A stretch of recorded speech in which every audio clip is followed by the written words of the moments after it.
and the objective is to come up with policy recommendations and or the most relevant questions. It is not necessary here at this stage that we have consensus. If we disagree on something, those might be even the most interesting points.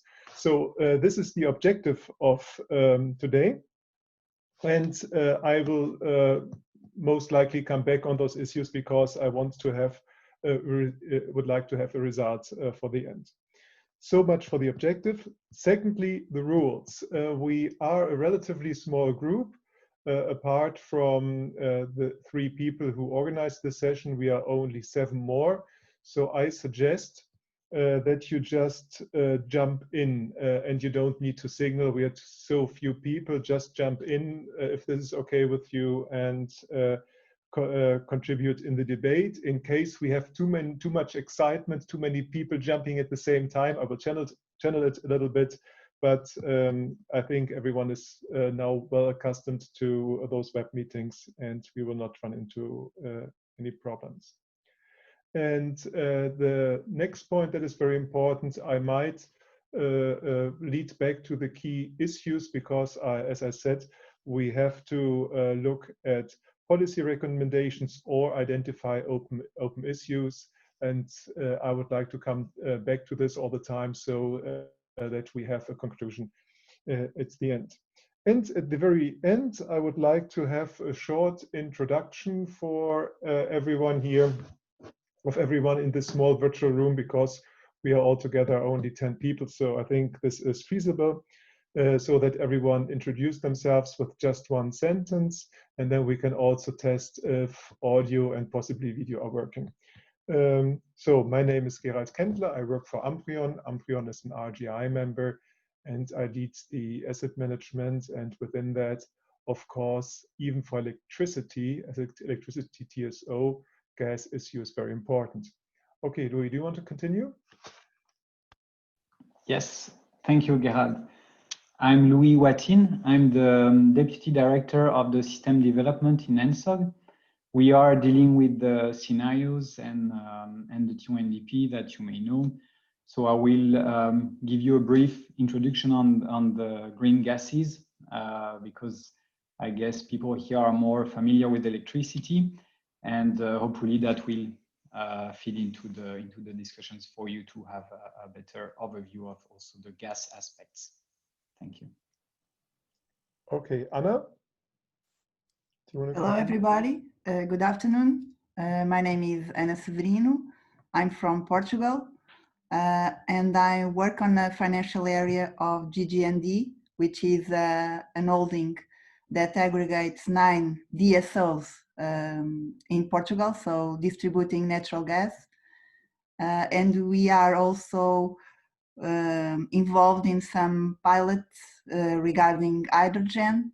So I'm interested in speaking and talking with you and see what's happening in the rest of the European countries. And that's all. Thank you.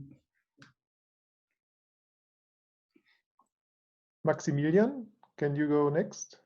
Yes, hi, Maximilian from 50Hertz. I work in the 50Hertz EU Affairs Department. And just for those who are not familiar with it, 50Hertz is one of the 4 German TSOs. We are located at the eastern part of Germany. Mm-hmm. Danny, you're part of the team, but introduce yourself as well, please. Hello again, I'm Dani Aguilar from the Renewables Grid Initiative team. And just let me know at any time if you need any sort of support via message. Thank you. Carolina? Hello, everyone. I'm a colleague of Louis, so I'm working in the ENTSOG in the Strategy, Policy and Communication team. And yeah, I look forward for today's debate and for today's discussion. Thank you very much. Matthias? Matthias Dürr, running the Amprion European Affairs Department and always happy to learn more about gas.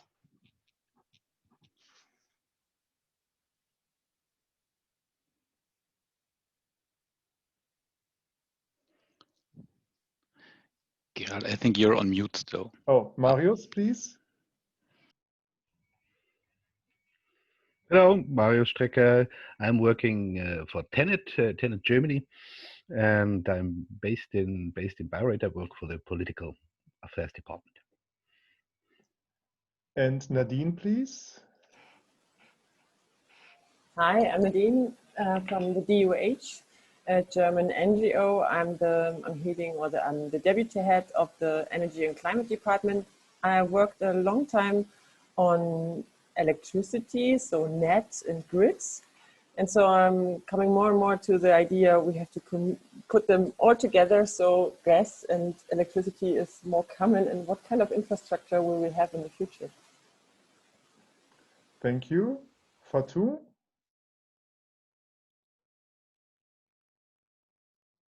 Hello, Fatou? No? Eva? Yes, hello.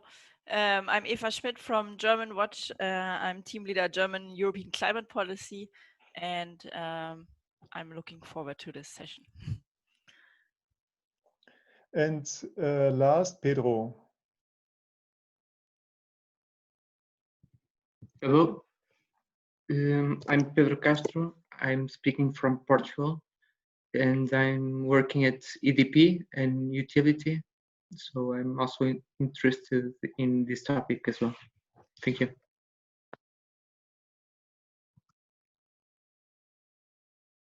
You are muted, Gerald. Thank you very much. I hope I didn't miss anyone. And what I found is that we have quite an even contribution of NGO, DSOs, gas, and some electricity. I think it's very interesting, so that we have a wide range of views this afternoon. That's very interesting. Now, we have the introduction. Louis, may I kindly ask you to start with the introduction of today's session? Sorry, I mixed up the different buttons. Thank you, Gerald. So as I was mentioning, so we have, let's say, broad question that is, who are the users of green gases? What do the pathways to channel gases where they are most needed look like? And I was thinking maybe a short introduction on the green gases and super high level overview. I will just share my screen, could be of some help. So please tell me when you can see my screen. Now put it in full screen. Just to be sure, do you see my screen? No? No. Wait. Okay, yeah, there was a second step to it. Now you should be able to see it. It's fine, Louis. Yeah, you can present. Thank you.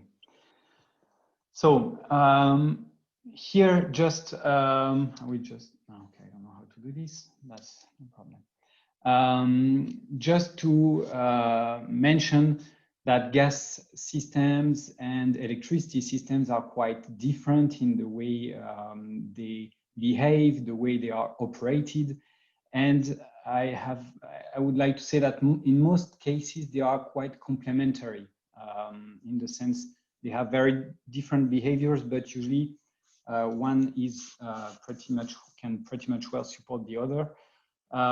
If you look first at the gas demand specificities, so the gas demand today on the gas in Europe is very seasonal.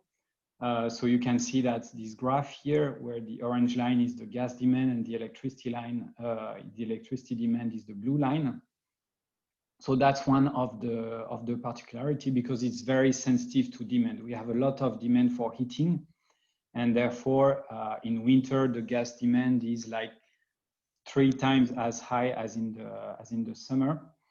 And another characteristic of the gas system is that we have huge storage capacity that we use to complement in winter the imports and some national production. So we have 1,100 terawatt-hours of storage capacity. For us, it's 1/3 of the total winter demand. And that also represents the equivalent, let's say, of 1/3 of the annual electricity demand. Now, because here the idea is to look at the future, also maybe a reminder on the possible evolutions towards 2050. What we see generally in the different studies is we are going towards further electrification. There is no real debate around this. So for the gas, it will mean lower demand in final use, and also a more important role as backup for intermittent power generation. There is also a fuel switch in industry that is expected. So industry use a lot of coal and natural gas, and this is expected generally to go for electricity or green gases that we can discuss it afterwards. We also expect some fuel switch in transport. So electricity vehicles, of course, but for gas, it also means gas vehicles, either with the fuel cells, or also it could be compressed gas. And this is seen usually, especially in heavy duty, maritime and aviation. Also an important element is the development of fuel cells applications, where you could then produce hydrogen. If it's renewable, it would be from wind and solar, and then can use it back in electricity in different applications. So that's the let's say, big overview. When we talk about green gases, I think it's also important to remind that there are two types of green gases, and they can be either produced in the EU or imported. One is biomethane, which is basically produced from biomass or waste from water treatment, for instance. And this is methane. And the other one is green hydrogen. And there I insist green, it means that green is produced from wind or solar electricity, and then through electrolysis, it's converted to hydrogen. Then about the way gas is used in Europe, or at least how the infrastructure can move the gas through Europe. We have lots on this map. The squares you see are the storage capacities, so it's quite well spread around Europe. Gas pipelines usually can transport large amounts of energy. So most of the cross-border capacities in Europe are much bigger than 10 gigawatts. Maybe that speaks to you. Gas interconnectors, and that's a difference with electricity, are not exposed to congestion. Even in case of peak demand, which we assess and has a 5% probability, we never see congestion.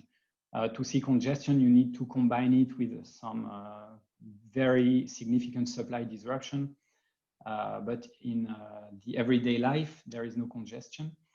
Europe can import liquid or gaseous gases, liquids via terminals or gaseous via pipelines. And the difference, I guess, also with electricity, when we talk about green gases, they can be produced at a certain time, then stored and then transported. You don't need to consume them at the same time they are produced. So I think that's also a different behavior of the system. And I think I will leave it here. So I hope that gives you a better view how gas can interact with electricity. And maybe, Gerald, you want to take back the floor? I can stop sharing. Okay, thank you very much. The sun is shining here, so it's better now.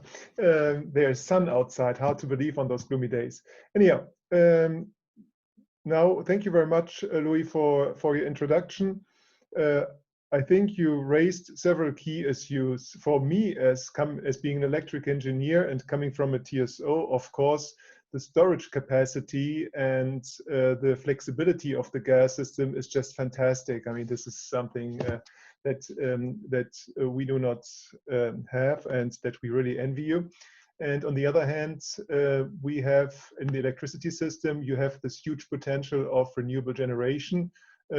which cannot be used all the time because there are actually no customers when you will see a 2030, 2040, 2050 figures, because we will just have too much generation capacity on those days with lots of sun and lots of wind. And so this is where those two systems really come together. But today the issue is who are going to be the customer? And you raised three key areas. One was industry, one was transport, and there especially heavy duty, maritime, aviation, so where you need lots of power in confined space, and fuel cells. Now I would like to open the panel. What are your views first on, are those the customers and users that you're going to see in the future? Is there anything missing? Is there anything that needs to be added?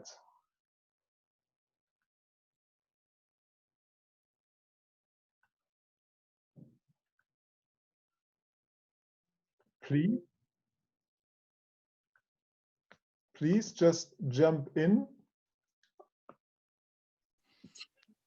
Sounded like a pretty complete list, I would say. Okay, if the list seems so complete, then let's specify the question. I mean, coming back, the issue today was what would be policy options to accelerate the usage of renewable energy. And if we talk about acceleration, then we should try to identify which areas have the biggest need, or which users need it really quite soon. Are there any views here? Is it more industry, more transport, more fuel cells? Any views who might be the first users of green gases?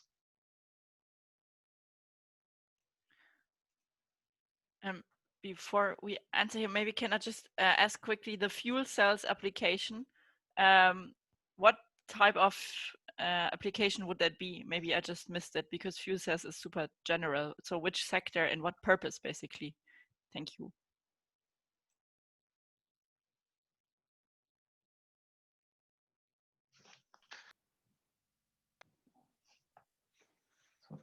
I can obviously give some pieces of information, but maybe also in the room we have, I don't know who's dealing with some hydrogen projects.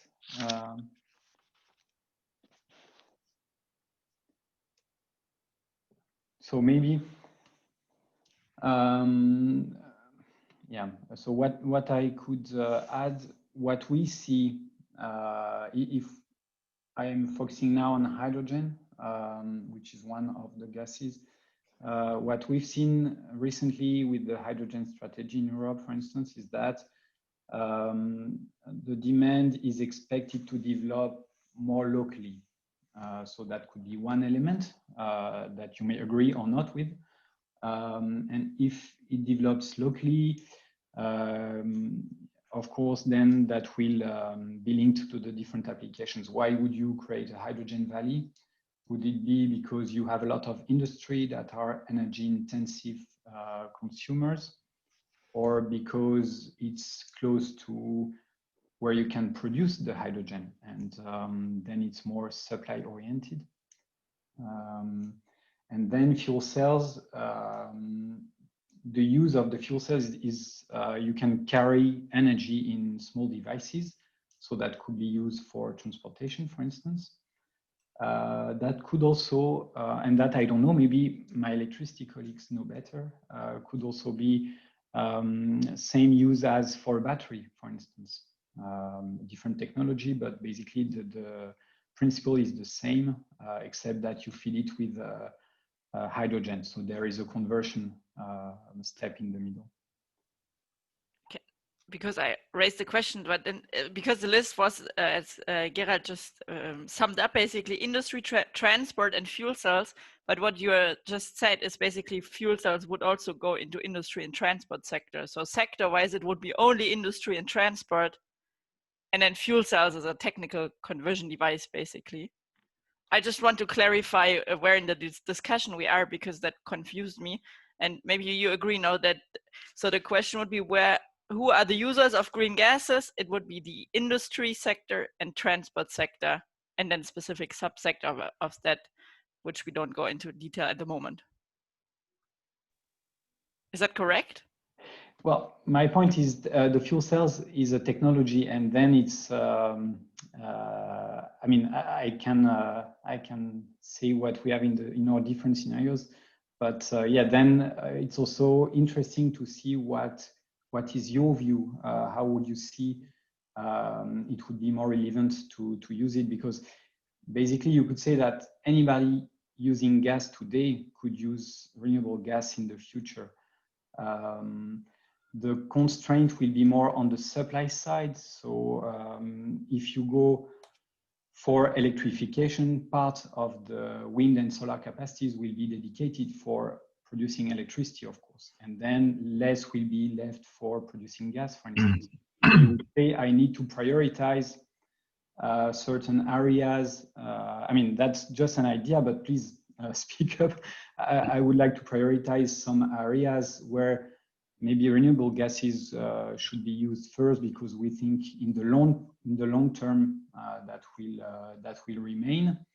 Or you can say no, everybody should use them, and let's convert widely to hydrogen, for instance, and then let's see how it's developing over time.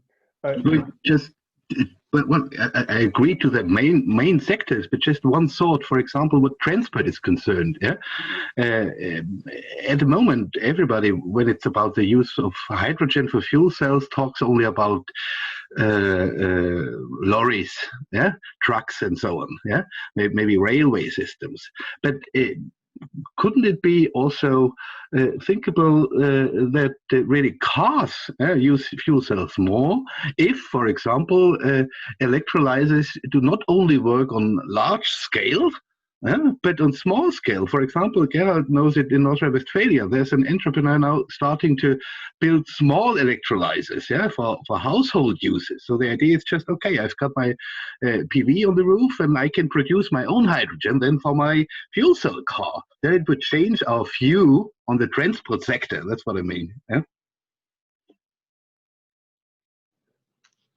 Yeah, I think maybe to sum up so far, I think we have two major sectors. We have industry and transport. Industry, we should look in more detail later on, but transport, we have heavy duty, we might have cars. This is really open, might be an interesting policy issue if we should see more subsidies in cars. Maybe that's a question to debate. Then we have, of course, maritime aviation, and we have the fuel cells. And the fuel cells are technology. However, there are a couple specifics about fuel cells. First, they run best on clear hydrogen, so you need a hydrogen supply for that. And secondly, this technology might allow new uses that we didn't see in the past. So this is a technology, it's not a sector, but again, it might, if we want to identify users, this could be of interest. One thing that I would like to observe, no one mentioned the power sector. So you don't see, or this is a question, does anyone see power plants actually running on hydrogen for at least some hours? Louis, is this part of your scenarios? Absolutely, Gerald. This is one of the key elements here when we are talking about energy system integration. Of course, when you develop a lot of wind and solar capacities, you can face some periods, especially in winter when the days are shorter and it's not always windy. We don't have storms every week. And you can have long periods, like we are talking about 2 weeks, for instance, where you have minimum intermittent generation. And there, at least what we see in our scenarios, when you go for a future of Europe where you have a lot of intermittent capacities, gas system is the perfect backup, because there we have enough capacities to store energy for 2 weeks at least, to provide the necessary power. And then, of course, if you feed the turbines on green hydrogen, you produce renewable electricity as well. So that's definitely part of the question, Gerald. Okay, thank you. Then we identified 3 sectors. It's industry, transport, and power plants. Are there any specific views on industry? I personally heard that quite a lot of large industrial players have very high interest in hydrogen.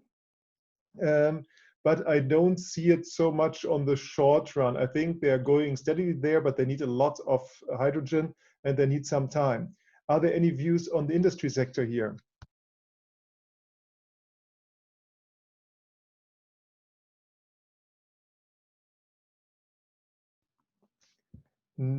Sorry. Sorry. Oh, okay. Good afternoon. Hello, Gerald. How are you? Regarding the industry, from point of view of industry, sorry, I joined you later on. Sorry if I will miss somehow the topic, but nevertheless, I will try to give my view on that. In Portugal, what we are assisting here is that from point of view of industry, what is expected is that progressively, in terms of industry, hydrogen will be used in refineries. So, but progressively and depending, of course, on subsidies and on subsidies to hydrogen, and also on competitiveness comparing with the traditional way of obtaining hydrogen from natural gas. On the other side, we are seeing this as an opportunity to decarbonize as well the natural gas system, natural gas pipelines. So one of the alternatives is the injection of some percentage of hydrogen volume in the transmission system of natural gas in order to start to decarbonize natural gas system, and in that way also help to decarbonize our industries in Portugal. Of course, this is dependent to do that, depending on the volume of hydrogen we are injecting in the natural gas system. There are also different levels of investment that we need to do on transmission system as well as on industry side. So that's it. I hope I could help. Yeah, thank you. Any other views here in regard to users? Who are the users? From my point of view as an NGO, is it really necessary to use cars and hydrogen? Isn't it too expensive to make the shift from the electricity to hydrogen and then to put it into cars? That's a question I would like to raise. On the other side is, I think industry, of course, should be one big part that they will get they should use the green hydrogen, because on the other side we cannot defossilize or decarbonize the industry. But I think the same, like Gerald just mentioned, it must be coming on the short run. It's now feeling like it's years and years to go there, but we have to find solutions for now. I don't think that all the customers that are now on the system, on the gas system, should be the ones that also get green hydrogen. It's too expensive to shift this system. I think, or NGO like the DOH are thinking it's easier, or it's better to electrolyze and then use the electricity and not using a gas step and just shifting all the time. It's better to use the electrons than the molecules, say it in that way. Of course, for traffic like marine, aviation, yes, could be an option. But from the other side, I always have to raise the question, where should all the green hydrogen come from? We need renewables for this. We need places to build up the renewables all over Europe. And I don't think so we should bring them by other grids from South Africa, or make things like coming by a boat or from Chile or Peru or Australia. We should solve our problems of energy that we need, of energy consumption and our energy supply on our continent. That's also a thing we should think or keep in mind, and not say, okay, there will be options in Morocco or wherever. And I always think it must be green hydrogen, not the methane, not the biogas, not something like blue or turquoise or whatever hydrogen. It must be the green one, and it comes from wind and solar. That's my opinion. Okay, the last point I, as an electricity TSO, of course, fully support. Let me summarize where we are right now.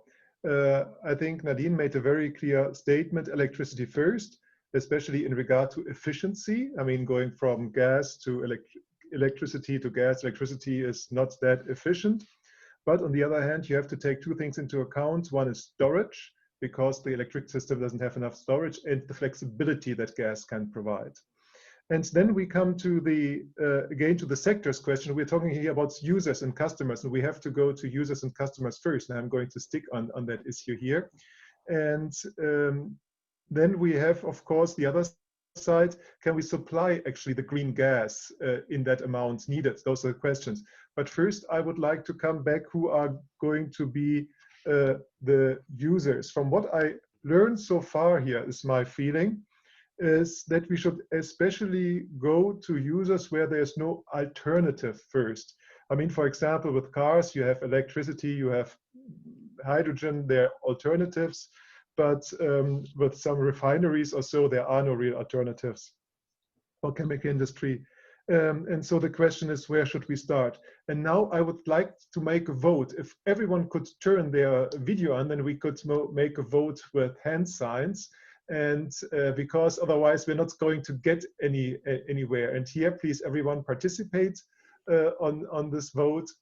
Yeah, sorry, I don't have my webcam actually here, but I can answer vocally if it's okay. Okay, you can answer vocally. Okay, let's first state, and you have as many votes as you like. So if you don't vote for it, it's sort of lower priority. First, we have the three sectors: industry, transport, and power plants. What sector do you think is most important for decarbonization in the next 5 years? So think about the next 5 years. Which sectors should go first into using more gases, especially more hydrogen? So 3 sectors, I ask them one by one, for the next 5 years: industry, transport, power plants. So what do you think? Who thinks it should be industry? Please raise your hands. 1, 2, 3, 4, 5. Yeah, I agree 8, as well. 7, 8, 9. So 9 is industry. Transport. Transport, none? Okay. Come on, I need to vote. Okay, Louis, 1 vote. I'm sorry, I shouldn't, but I take one. You can vote. I mean, and no, power plants. Yeah. Power plants within the next 5 years. Yeah, sure. Yeah. So we have 2 votes for power plants within the next 5 years. That's 5 years time horizon. Now, to make it more extreme, which sectors do you think will, in addition, need? So we have industry goes first within the next 5 years. That's what I learned. And who should go in addition next? Should it be transport or power plants? Please cast your vote. With transport, I will go into the details later on. If we have lots of votes for transport, I'll dig down into the different technologies. So who thinks which sector is going to be important in the next 15 years time, so 15 years, so far further away, 15-year time horizon? Transport or power plants? Who is for transport? Oh, no. Some people disagree. I think we have 5 votes for transport in 15 years time. Nadine, to clarify, it's not only cars, it's also aviation, it's also ships, it's everything. But no. But no, then power plants must be before him. Okay, and two things, in 15 years time we need power plants, especially for flexibility purposes. I mean, clearly for flexibility purposes. Yeah, power plants. Okay, I would go for this as well. So what we have quite a clear vote. We have most important sector is industry. And then we have 5 votes for transport and 5 votes for power plants. If I were a president, I would say I would not accept this vote, but I'm not a president here. So this is a draw here. It's a clear draw. But what we see is industry first. I personally believe that we need some power plants for balancing purposes, not necessarily so much, but I think there might be a technical reason. It's not so much for decarbonization. It's more or less an infrastructure thing.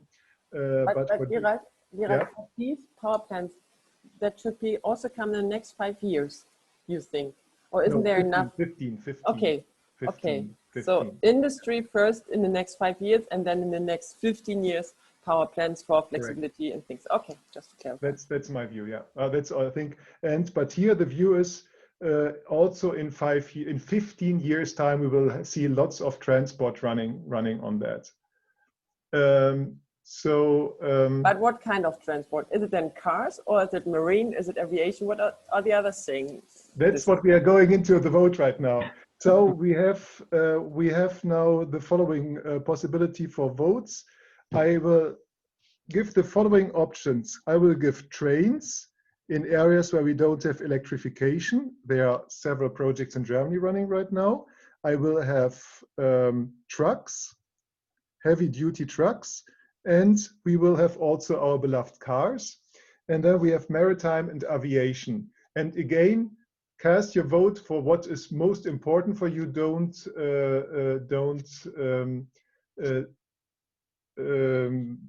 I'm not going to count votes like you don't vote once or not, doesn't matter. So just vote for what is most important for you. So heavy duty transport, trains. Who thinks trains will use hydrogen in the future where we don't have electrification? I would go for 1 vote. I vote there for myself. Okay. Sorry, Gerald.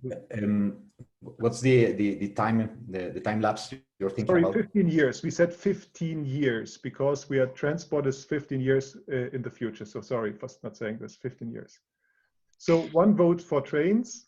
For me. Sorry, so the question is in terms of what decarbonization of the specific transport, or in terms of, if you can specify it again. The terms, who are going to be users, who will use green gases in 15 years time to decarbonize, yes. Yeah, right. Shouldn't it be the question who should use and not who will use? The type of assessment we do here at the moment. I think it's our expert view who might use it, who can use it. Should we say, do we know that? I mean, views on the future, we cannot say should, then we go into law or we go into prescribing things. I think it's fair enough because you started to say, well, it's a scarce resource and we need to distribute it to those who need it the most, basically, where the least alternatives. So I think we can say that, for example, it should be trains because there's the least alternative. Yeah. I mean, I think it does make a bit of a difference, the should and the will, because one is saying we think that in this sector there's least alternatives, and the other one says, oh, we're kind of an oracle. I think. But I can stop here. You're right. I think it's least alternatives. And probably what we believe, I mean, with cars are not so much about, it's more about emotion than about other things. So, I mean, if we talk about cars, everybody has a strong view, and I don't think we're talking about technology or a real impact here. So I didn't want to interrupt. No, it's fine. We're just giving sort of an indication where we are going. It's not more and not less.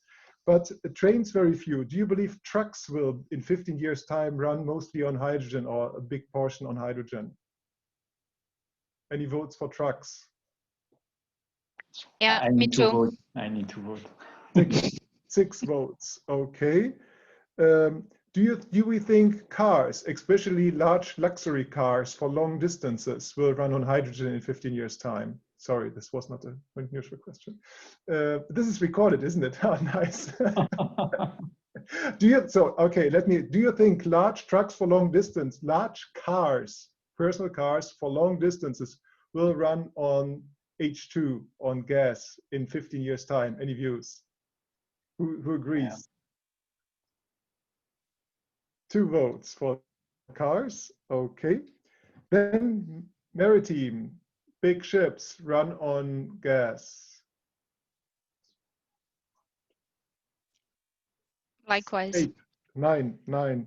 Aviation, go on vacation powered by, and of course, important business. Only 2 votes. 3. No. I put mine too. I would like to add that this is residual flights. So flights reducing first, and what's left, what needs to be flown basically should then be from hydrogen. I would like the word residual flights here. Residual flights.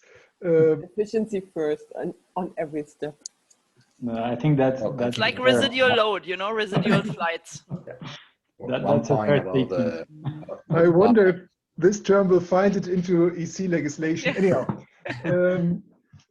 thank you. But one point about flights, for example, is well, when you are renewing your planes, that is not something you are changing every 10 years.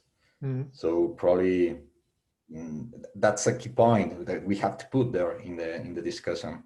Even though there are H2 turbines right now that GE has, so probably it would be applicable really fast. And it's, I like that application, but I think the problem is about the economy. Anyhow, I think even though we just had a very rough estimate here, I think we got it quite well pinned down. Industry first, 5 years time, many people believe it's very important. Then transport, we have clearly for trucks and for maritime. So this is really the two big things. It's where we have to transport goods across the world and across the country. That's the second biggest part. Then we have a small portion for residual flights. I like this. And then for technology terms, we see power plants as well as backup capacity for our wonderful Dunkelflaute. I love that term. So this is about the users. But then the question is, if this is actually the case, which policies would we need to? Which policies do we need to have more industrial users using hydrogen in 5 years' time? Are there any views in that regard? Because the question here for today is, how can we accelerate the energy transition, and how can we accelerate then the use of green gases, and how can we then accelerate this in the industry, because we believe this is 5 years' time and highly important. Any views on that?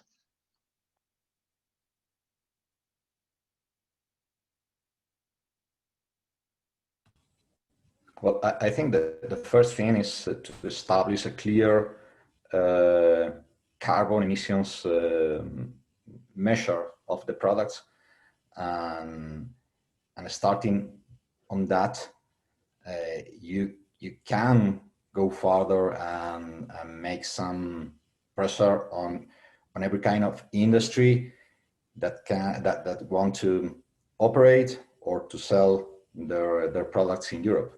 That's the key point. If we don't start there, all the other things are really unuseful from my point of view. Maybe, yeah, just to ask one clarification, Gerald, if you allow me.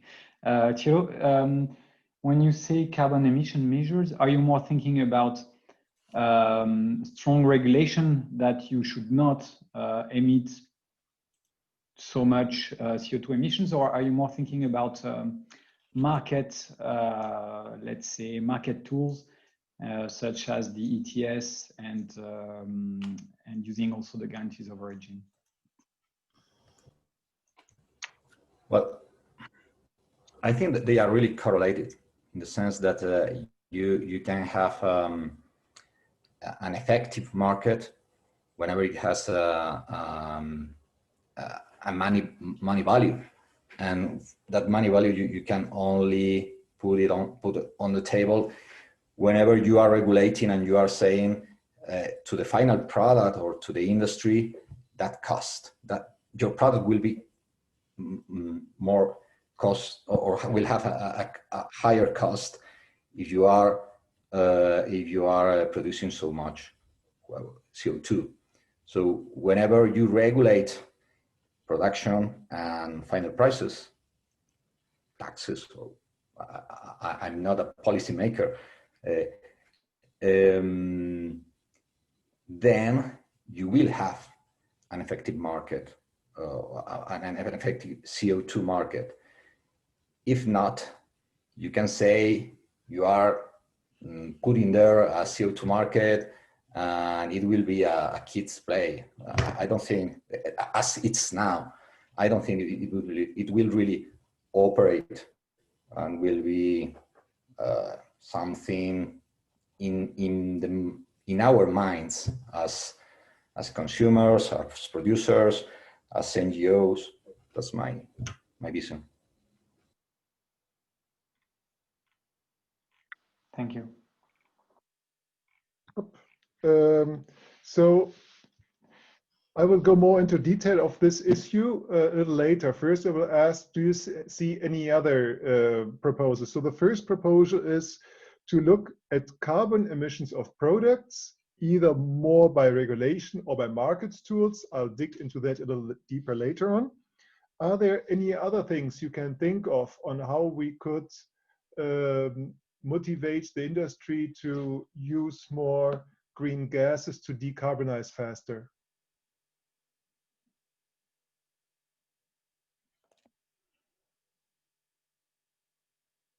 May I make a proposal? Subsidies. Do you think industry should get subsidies?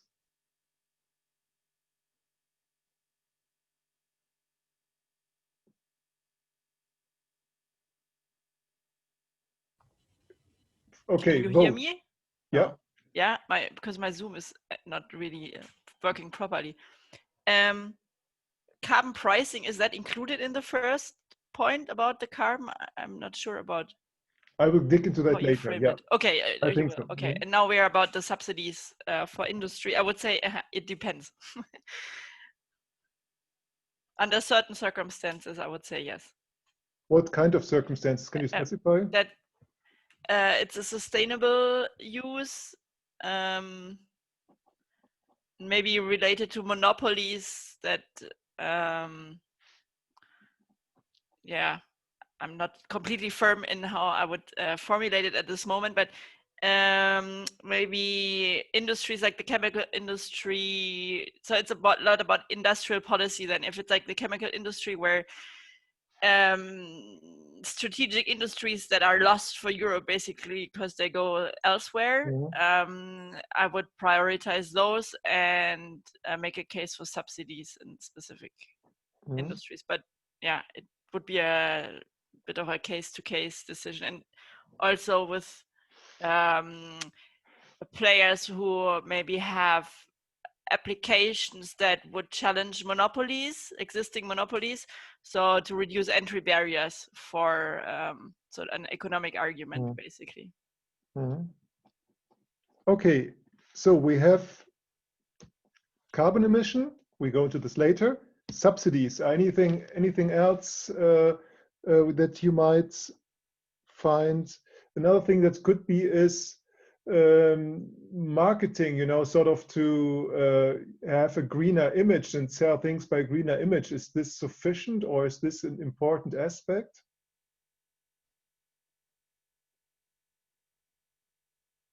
Any other views?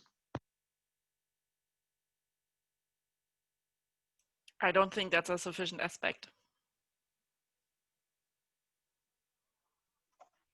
Okay. Gerald? Yeah. If I may step in, I can imagine that what's going on currently with the taxonomy is probably going to play an important role, because with what used to be the technical expert group and what will now be a platform for sustainable financing, I think there will be funds available like the European Recovery Fund, but those will be linked actually to contribute to the Green Deal. I think there's already quite of those instruments on the road to either support industry or to tell them that if they're going to drop out of the list of available projects, then they're going to have a difficult time. I think this project is already about being launched. So this sort of links in with the subsidy issue. So it's more or less absolutely, yes, of the subsidy. So okay, then we have to come to number. So we have two big areas. One is to look deeper at carbon emissions, which we do in a second, and second is subsidies, especially together with taxonomy. Now, when we look at reducing carbon emission of products and how to reduce them, there are several options. One is regulation, you just don't allow more. The second one is market tools, which would be a CO2 market. So every product has a CO2 price. So if you buy a car, if you buy a bicycle, or if you buy pliers, you have a CO2 price on them that you have to pay. So this in part of the price. Or maybe it's just sufficient to display the CO2 emissions for each product. So are there any views which tool is best? So should we have just regulation, describe it by law? You're not allowed to emit more CO2 for all products than a certain amount, or do it market-based? And if we do it market-based, how do we do it? Any views in that direction? Maybe just a comment. I think it should be always a mix of both. And the third thing, you have to do a lot of information for the consumers and the ones who should buy these products. Most of the time, people do not know what's behind the story. It's the same situation with the whole Energiewende. Everybody says, yes, I love the Energiewende. I think it's a good thing. We need solar and wind, but when it comes into your garden, in your neighborhood, I don't like it anymore. And I think there will be the same thing regarding when they have a CO2 price. It's nice to have it, but when I have to pay for it on my own, then people will think, can I afford it? Is it really something that I should do? Is it more greenwashing? I think there should also be on regulation and market things should also be something like a awareness creation, information, or I don't know how to give this thing a right word, but I think there must be a third point to mix it up in a better way. You know what I mean? Actually, what you're saying is more or less learn from the Energiewende, communicate first, not just do it. Maybe, yeah, thanks for wrapping it up. No, and maybe as a Frenchman, I can add learn from the yellow vests too. Yeah. Mm-hmm. So, but now again, I would like to go for a vote. Should we go more for regulation? I think the information is, I took this on board. I think it's a really very, very valid point. But should we talk about money? Should we say it's more regulation? So if you sell pliers, you're not allowed to have more than that CO2 amount, or should we go for a market-based approach? That means there is a CO2 market and you have to pay a certain amount for the CO2 in each product, or should be displayed. So more regulation or more market-based? What is the view here? First, who is more for regulation? No, so it's market-based. Everyone else is market-based? No. Yeah, market. Okay, so it's market-based. And the second question is, should it be that you have to pay a certain price for CO2, or is it sufficient if it's displayed? So who means that you actually have to pay for it? Please vote. The same. Everyone. Is there anyone who thinks it's just sufficient to display it? No. So clear answer. Gerald, can I step in with another idea, which I think is closely linked to it? Because if you rightly say there has to be a price and you need sort of market, you need regulation. If you look at the instrument of carbon border tax adjustment, I think that would have to play an important role, because if we try to convince, let's say, the European folks to adopt these rules, you will have to make sure that the other continents are going into the same direction, or if not, the idea of a carbon border tax adjustment comes up. I think in this context, this will have to play a role, or might play an important role. I don't know how the colleagues here see it. Yeah, I fully agree. I think it's essential in the sense that if there is no strong regulation, if we want a market base, and I think it's a better idea because you want this evolution to be global and not only in Europe. So I also think the market-based tools work everywhere. And we just said industry, to be consistent with what was said in the group before. Let's say industry should be first moving to green gases, but then if you leave the opportunity to produce outside the EU with more carbon intensive and cheaper solutions, what's the point? Then you will never shift to higher green gas demand in the EU. So I think it's consistent with what we said, a market tool, carbon adjustment, and industry demand first, as we discussed. Well, let me. I'm not so sure about that, in the sense, I think we have not to be shy anymore.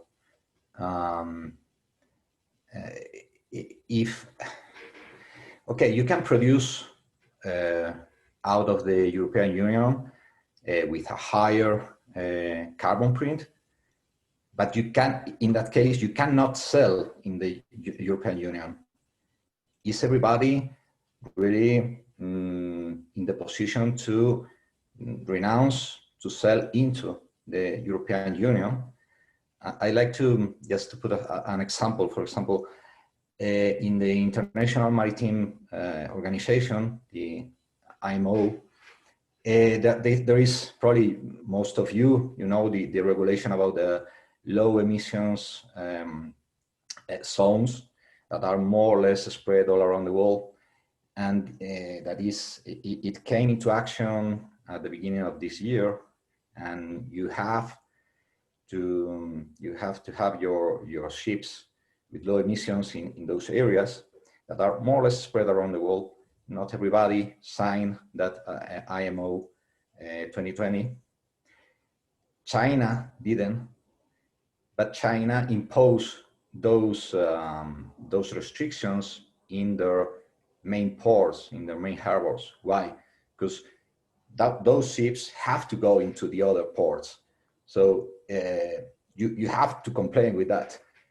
Okay, they didn't sign, but they put that regulation on their own harbors. So, okay, let's if we want to make it a step further and be leaders in something as European Union, we have to be bold in some way.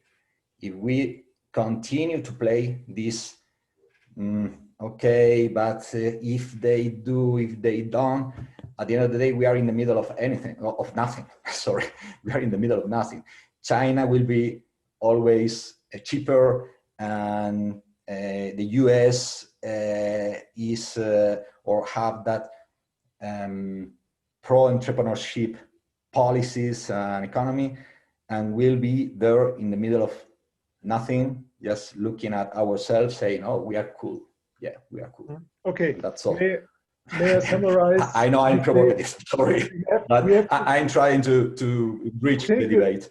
Take a strong stand, even for Europe, even if others don't follow everywhere. That's what you're saying. So taking the lead, actually. I would like to make I think we only have 8 minutes left, so I have to be precise. Danny is nodding, so I'm correct here. Just a short summary.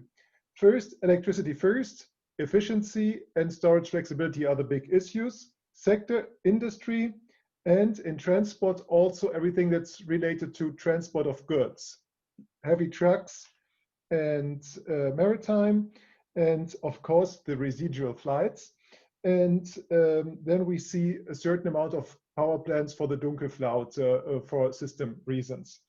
And then if we go into policy suggestions, we believe that we have to look at carbon emission of products on a market-based way. That's number one. And second is subsidies together with taxonomy sort of steer with money, steer the development of some industries in a certain direction. That's a very rough summary, but this is approximately what I'm going to say in the next session, if this is okay. And then there's one big question left. And this question you can see in the chat is, where do we get the renewable energy from? This is, I think, the big issue, and there are several. And I mean, first we need the renewable energy. Second, we need the power to gas capacity. Do we actually have sufficient amount of electrolyzers, or shall we just import everything and don't worry about the rest? What are your views? Should we link this very closely to RES development, or should we give additional impulses to develop more RES to subsidize other sectors, or should we just import the energy needed and we just get certificates that it's fully carbon free and we are all happy? So are there any views here?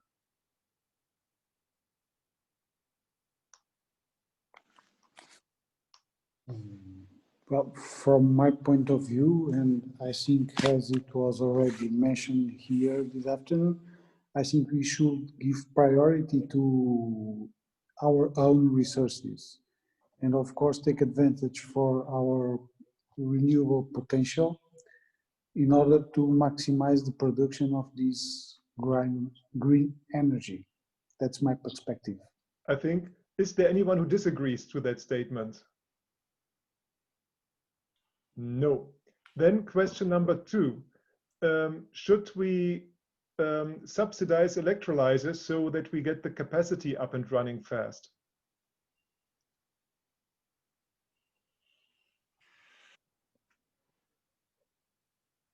Any views on that?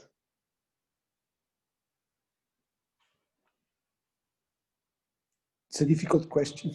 It's mixed feelings about that, but I would say in the first stage of this transition and for a limited period of time, I think it is necessary in order to boost.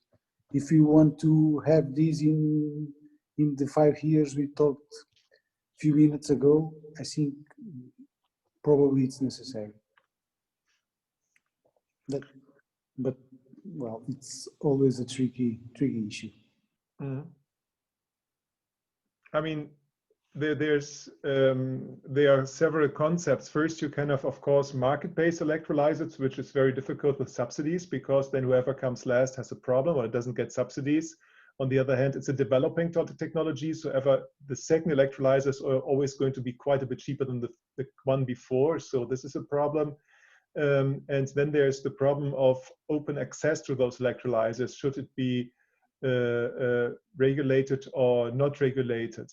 Then to maybe summarize this, in case electrolyzers are subsidized, should they be regulated as well? Any view on that? Maybe I can provide. No, sorry, I don't want to interrupt you. No problem. From the regulated, the point of the regulation, from my point of view, I think to have regulated electrolyzers could help to boost this movement, and of course, it periodically should be done a point of situations in order to check if market is able to take the lead on that. If not, they should continue regulated. That's an alternative to solve this issue. I agree with you. Mm-hmm.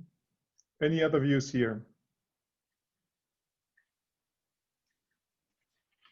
Gerald, I would agree with Pedro because it makes sense if you start subsidizing an activity, you need first of all anyway a legal framework with the support of DG competition, and then secondly, if you want to adapt it to a sort of emerging market and avoid a sort of EEG story, fixed tariffs for 20 years, despite the technical progress, I think it makes sense that you combine it, provide the subsidies plus a sound regulation that will enable the sector to get closer to the market.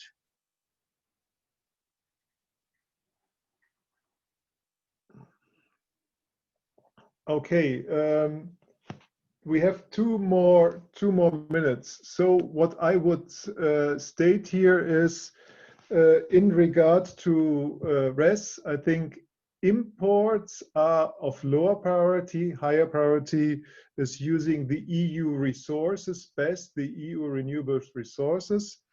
And then we see an issue of having the necessary capacity up and running of power to gas plants. And in respect to that,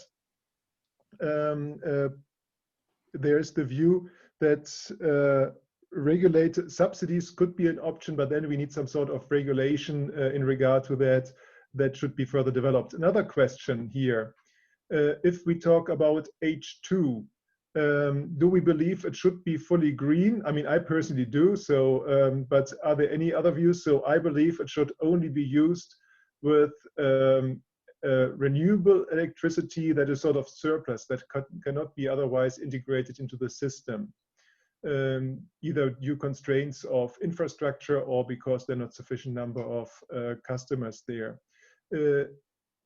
Do people share this view, or is there another view in that regard? Should we say, okay, let's have a few coal-fired power plants running, a few gas-fired power plants to produce,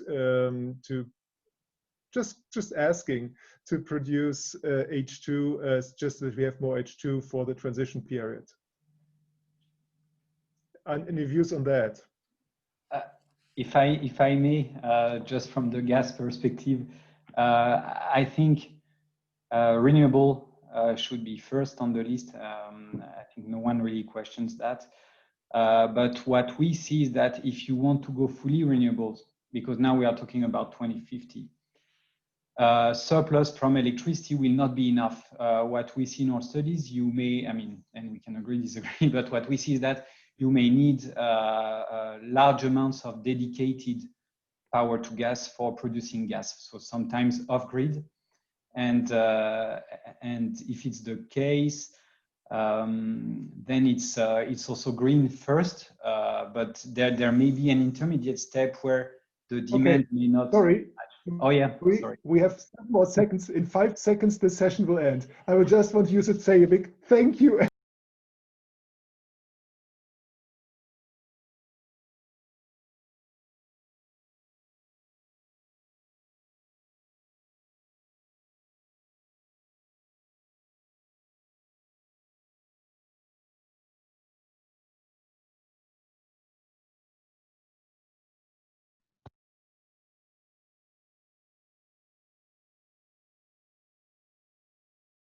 Needed? No. Seriously, we looked at first which sectors will use gas in the future. We looked at the sectors industry, transport, and power plants.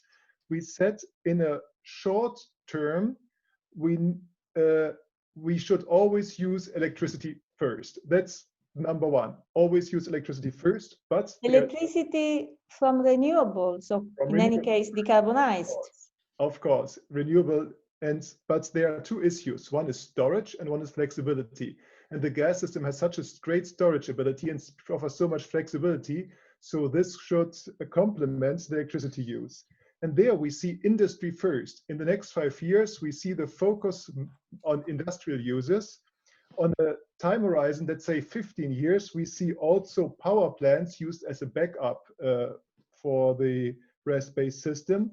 And transport mainly heavy-duty trucks, and transport mainly maritime, and possibly on residual flights in the aviation business. So we should focus short term on industry. And then the question was, how can we support this transition? How can we get to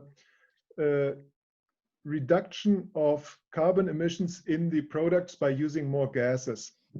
And the first point that was made, and I think it's very important to learn from the past, is in information explain what we do. I think that was very important, awareness creation. And to reduce emissions of products, we should use market-based tools. For example, we could have a CO2 market, and in all products that you buy, you